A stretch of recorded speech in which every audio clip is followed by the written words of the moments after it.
Hello बच्चों, कैसे हो आप सब। आज हम कक्षा 4-5 के गणित की कार्य पुस्तिका के कार्यपत्रक हल करेंगे। तो बात करते हैं कार्यपत्रक संख्या 38 की।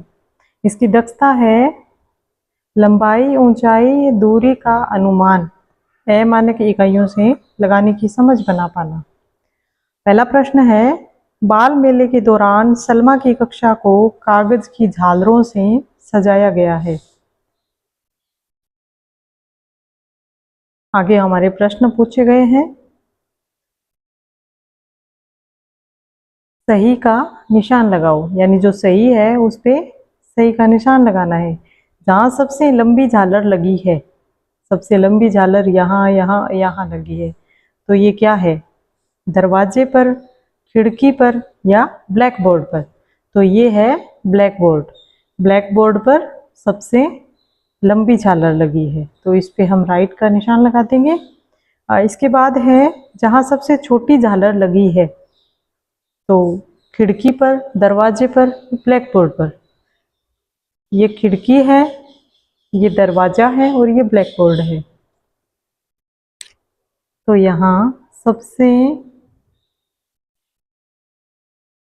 छोटी झालर पूछा है, तो छोटी झालर लगी है खिड़की पर, तो हम खिड़की पर वाले भी राइट का निशान कर देंगे। दूसरा प्रश्न है, शिक्षक ने कक्षा के कुल बच्चों को अपने अपने बैग से पेंसिल निकालकर टेबल पर एक साथ रखने के लिए कहा। सब बच्चों ने अपनी अपनी पेंसिलें रखी। पायल के पास ये थी, करीना के पास ये थी, कबीर के पास ये थी, दीनू के पास ये थी और राजू के पास ये थी। अब आगे प्रश्न पूछे गए हैं कि चित्र देखकर बताइए किसकी पेंसिल सबसे लंबी है।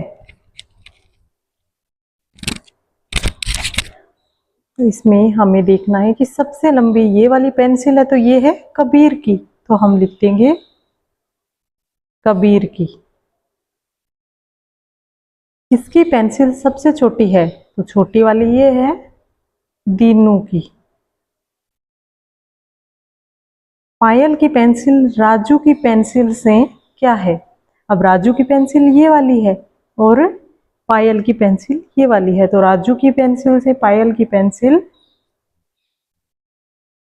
बड़ी है, हम लिख देंगे बड़ी है। लेकिन कबीर की पेंसिल से, अब जो कबीर है उसकी पेंसिल से राजू की पेंसिल है वो छोटी है, तो हम लिख देंगे छोटी। करीना की पेंसिल दीनू की पेंसिल से, अब जो करीना की पेंसिल है वो दीनू की पेंसिल से बड़ी है,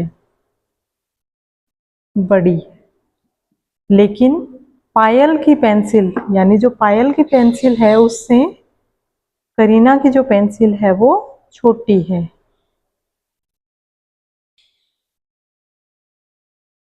तो बच्चों, कार्यपत्रक 38 हमने कंप्लीट कर लिया है।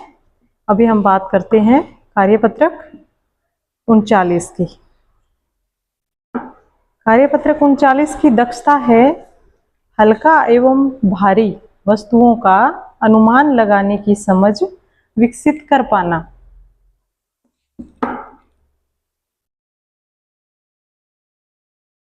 यानी जो हल्का और भारी की समझ है वो विकसित कर पाना। प्रश्न है, हल्की से भारी वस्तु का क्रम से नाम लिखिए। अब जो हल्की है, अब जो छोटी है वो हल्की है और जो भारी है वो बड़ी वाली है, तो इनको क्रम से जमाना है। जैसे सबसे पहले हल्की से भारी, यहाँ हल्का है गिलास, फिर है मग और लास्ट में है बाल्टी, यानी बाल्टी सबसे भारी है। और यहाँ सबसे हल्की है पिन, उसके बाद है माचिस और अंत में आएगा ईंट जो कि सबसे भारी है। इसके बाद हल्की एवं भारी वस्तु का तराजू से मिलान कीजिए। जैसे ये भारी वस्तु है तो जो नीचे की साइड में यानी भार ज्यादा है इसमें, इसलिए ये नीचा रहेगा, तो हमें इसका मिलान करना है। तो यहाँ ये वाली हल्की वस्तु है, यहाँ आएगी, ये हल्की है, ये यहाँ आएगी, और ये भारी है, ये यहाँ आएगी। यानी जिसमें भार ज्यादा होगा वो वस्तु दूसरी हल्की वाली वस्तु को ऊंचा कर देती है और खुद भार की वजह से नीचे रहती है। तो बच्चों, कार्यपत्रक 39 पे हमने कंप्लीट कर लिया है। अभी आगे हम बात करते हैं आकलन 4 की। पहला प्रश्न है, इस चित्र के 1/4 भाग में रंग भरा हुआ है, यानी उसमें 4 हिस्से हैं और 4 में से एक हिस्से में रंग भरा हुआ है। इसमें 3/4 में, 4 में से 3 हिस्सों में भरा हुआ है, इसमें आधे में भरा हुआ है, इसमें से 3 में से एक हिस्से में भरा हुआ है, और इसमें से 4 में से एक, यानी ये वाला अपने सही हो जाएगा। इसके बाद है कुल राशि कितनी है, ये 10, ये 5 और ये 50। 50 और 10 60 और 5 65, यानी जो 65 वाला कॉलम है वो राइट टिक कर देंगे। इसके बाद है बुधवार के बाद कौन सा वार आएगा। बुधवार के बाद सोमवार के बाद मंगल, फिर बुध और फिर गुरुवार, तो जो गुरुवार है वो सही हो जाएगा। इसके बाद है यदि किसी महीने की 11 तारीख को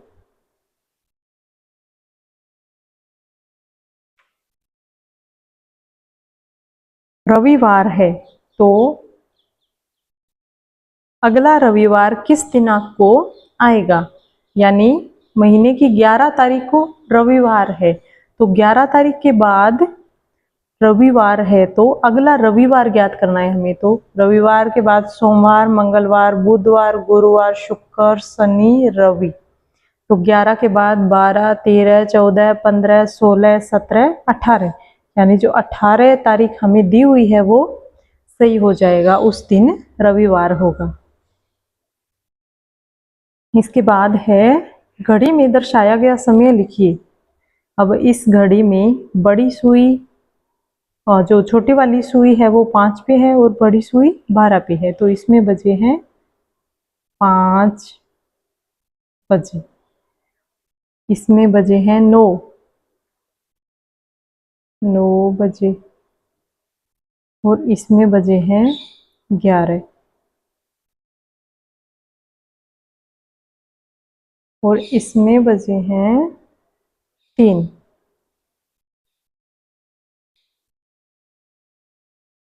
इसके बाद छठा प्रश्न है, एक पेंसिल की कीमत 2 रुपये और गेंद की कीमत 10 रुपये है, तो 2 पेंसिल व 3 गेंदों की कुल कीमत होगी। यानी पेंसिल की कीमत है,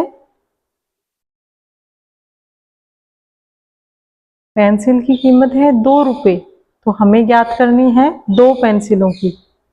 तो एक पेंसिल की 2 रुपये है तो 2 पेंसिलों की हो जाएगी 4 रुपये, और 3 गेंदों की कुल कीमत ज्ञात करनी है। एक गेंद की कीमत 10 रुपये है, गेंद है 10 रुपये की, और 3 की ज्ञात करनी है। 10 दिए 30, तो 30 + 4 हमारा उत्तर हो जाएगा 34 रुपये। कुल कीमत जो है 34 रुपये होगी। इसके बाद 7 नंबर प्रश्न है, एक गिलास में 3 कप पानी तथा एक जग में 4 गिलास पानी आता है, तो बताइए जग में कितना कप पानी आएगा। एक गिलास में 3 कप पानी, यानी एक गिलास में 3 कप पानी और एक जग में 4 गिलास पानी, तो जग में कितना कप पानी आएगा। एक जग है उसमें 4 गिलास पानी आता है और एक गिलास में 3 कप पानी आता है, यानी एक गिलास में तो आता है 3 कप, वो तो ऐसे ही 4 गिलास में कितना कप पानी आएगा? तो हम ज्ञात करेंगे 3 गुना 4 बराबर 12 कप। 12 कप पानी आएगा। तो बच्चों आकलन 4 हमारे कंप्लीट होता है। इसके बाद हमारी है कार्यपत्रक संख्या 40। कार्यपत्रक संख्या 40 की दक्षता है द्विविमीय 2D आकृतियों की समझ विकसित कर पाना। पहला प्रश्न है, दी गई द्विविमीय आकृतियों के रंग के अनुसार जोकर के आकृतियों में रंग भरिए और प्रश्नों के उत्तर लिखिए। यहाँ हमें एक जोकर दिया हुआ है, उसमें जो आकृतियां दी हुई है उनके हिसाब से रंग भरना है और नीचे इसके प्रश्न भी दिए हुए हैं जो हमें हल करने हैं।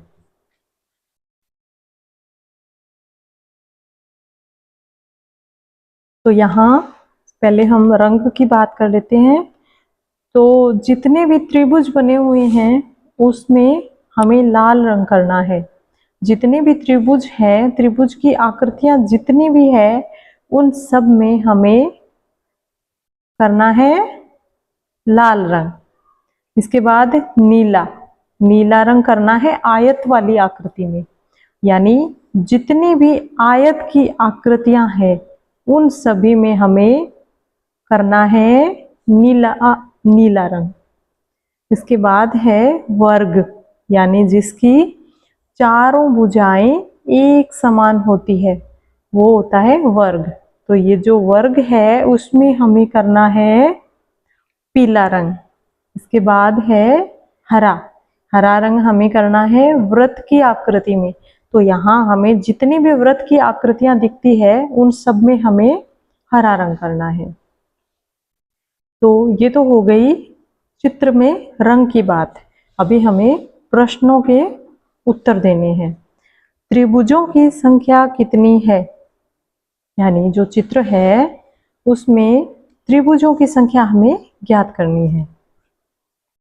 तो एक तो ये त्रिभुज है, 1 2 3 4 5। तो यहाँ त्रिभुजों की संख्या 7 हो गई। हम यहाँ लिख देंगे 7।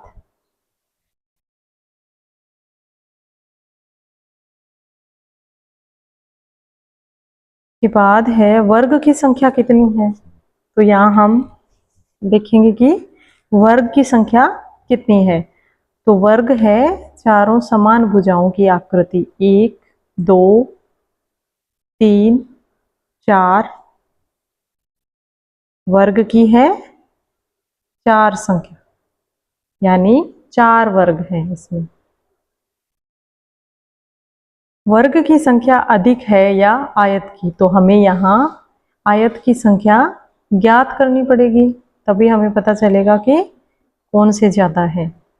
तो हम इसमें ज्ञात करते हैं आयत की संख्या।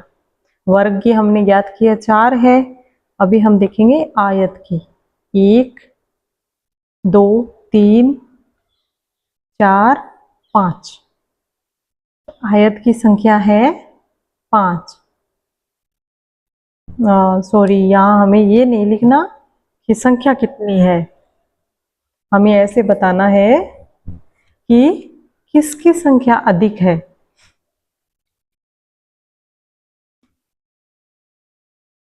वर्ग की संख्या अधिक है या आयत की? तो वर्ग की तो थी 4, तो हमारे पास आयत की संख्या है 5। इसलिए हम लिखेंगे आयत की संख्या ज्यादा है। इसके बाद प्रश्न है, त्रिभुज एवं वृत्त में किसकी संख्या अधिक है? यानी जो त्रिभुज है और वृत्त है, वृत्त की संख्या हमें ज्ञात करनी पड़ेगी। त्रिभुज तो हमने पहले ज्ञात कर रखे हैं कि 7 है। तो वृत्त की संख्या हम ज्ञात करते हैं, 1 2 3 4 5 6 7 8 9 10 11 12 और 13। इसका मतलब ये हुआ कि किसकी संख्या अधिक है, तो व्रत जो है वो ज्यादा है, तो हमें यहाँ लिखना है व्रत की संख्या अधिक है। तो बच्चों कार्यपत्रक संख्या 40 हमने हल कर लिया है। इसके बाद बारी है कार्यपत्रक संख्या 41 की। इसकी दक्षता है द्विविमीय एवं त्रिविमीय आकृतियों के किनारों एवं कोनों की समझ विकसित कर पाना। प्रश्न है, नीचे दी गई आकृतियों में किनारे और कोनों शीर्षों की संख्या लिखिए। आकृतियां दी हुई ये और इसमें किनारों की संख्या कितनी है ये हमें बतानी है, और हमें बताना है कि कोनों की संख्या कितनी है।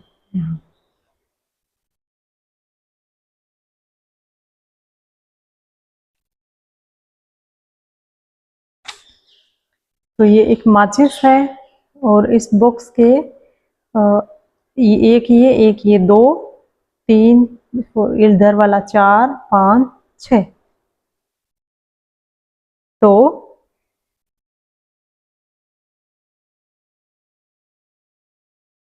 इसके कोने कितने हैं वो हमें पहले देखना पड़ेगा।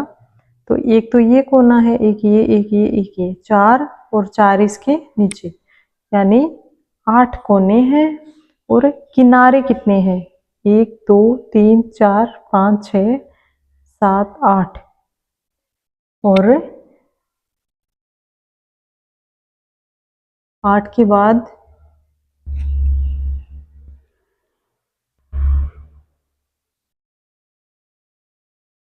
इसमें किनारे भी होंगे,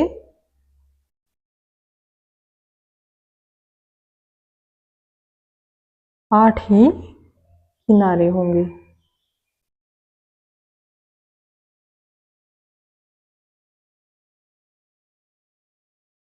इसके बाद है आइसक्रीम। इस कोन में एक किनारा है और एक ही कोना है। इसके बाद ये है इसमें किनारों की संख्या। तो इसमें किनारा एक तो ये और एक ये 2 किनारे हैं, और कोना एक भी नहीं है। इसके बाद है ये चक्र, इसमें कोई किनारा नहीं है और कोई कोना भी नहीं है। इसके बाद है इसमें 4 किनारे हैं और 4 ही कोने हैं। इसके बाद 1 2 3 4 5 6 7 8, 8 किनारे और 8 ही कोने। इसके बाद है ये इस चित्र में एक ही कोना है, किनारा है और एक भी कोना नहीं है। इसके बाद 1 2 3 4 5 6 7 8 9 10 11 12, 12 किनारे हैं और 12 ही कोने हैं इसमें। तो हमने कार्यपत्रक संख्या 41 कंप्लीट कर लिया है। इसके बाद हम बात करते हैं कार्यपत्रक संख्या 42 की। कार्यपत्रक संख्या 42 की दक्षता है 3 अंकों तक की संख्याओं को संख्या क्रम में पहचान पाना। यानी जो 3 अंकों तक की संख्याएं हैं उनको क्रम के हिसाब से पहचान पाना। पहला प्रश्न है, संख्या क्रम में बीच में छूटी हुई संख्याएं लिखिए। यानी इसमें जो संख्या छूटी हुई है बीच में वो हमें लिखनी है, कंप्लीट करनी है। तो इसके बाद आता है 332, 333, 334, 335 लिखा हुआ है। इसके बाद आता है 336, 337, 338, 339। इसके बाद है 448, 449, 450 दिया हुआ है, 451, 452, 453, 454, 455, 456 दिया हुआ है। इसके बाद 514 के बाद आता है 515, 516, 517, 518, 519, 520, फिर 521। के बाद है 690 के बाद आता है 91, 692, 693, 694, 695, 696, 697। के बाद है 763, फिर आता है 764, 765, 766, 767, 768, 769, 770। के बाद 881 के बाद आता है 882,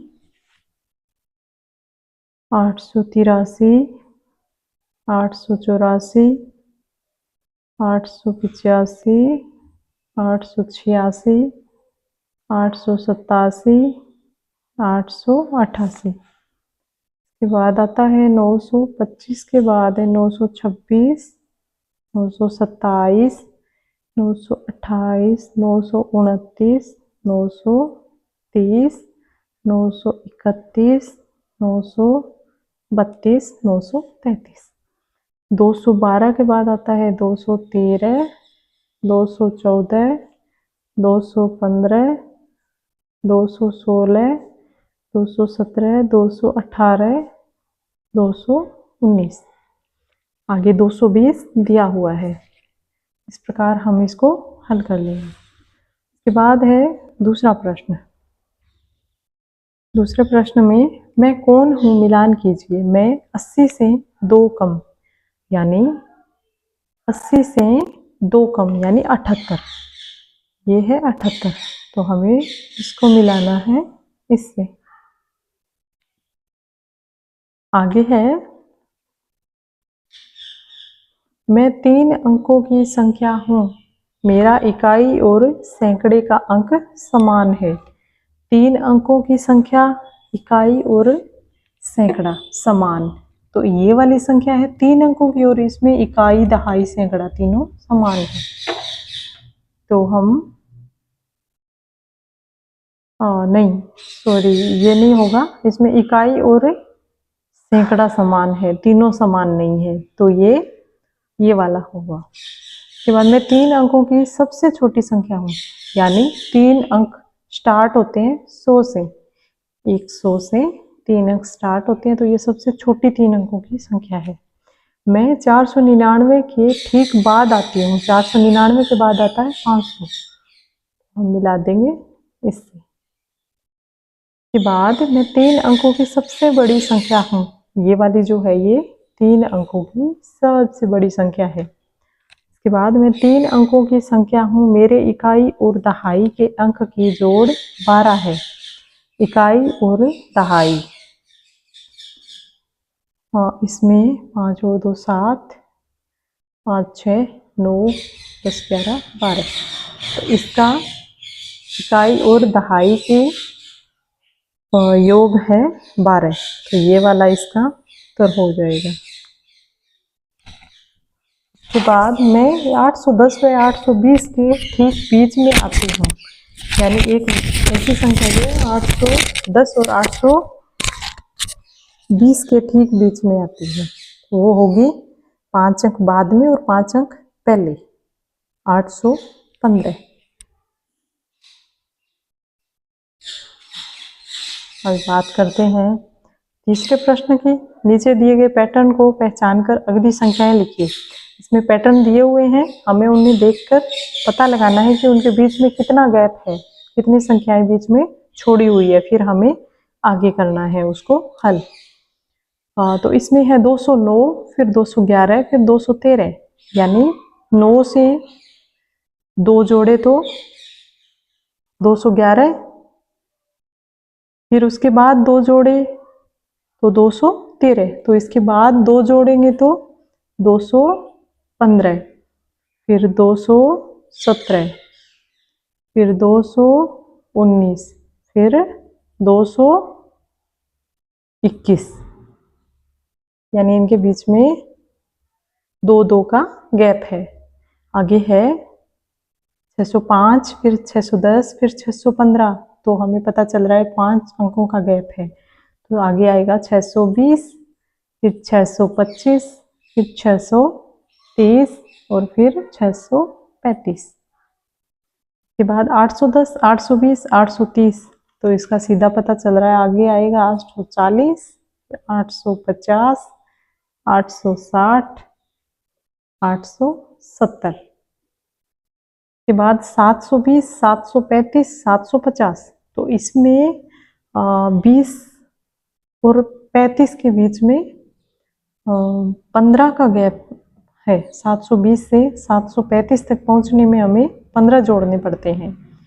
तो इसके बाद आएगा 750 में 15 जोड़े 765, फिर आएगा 780, इसके बाद आएगा 795 और इसके बाद आएगा 810।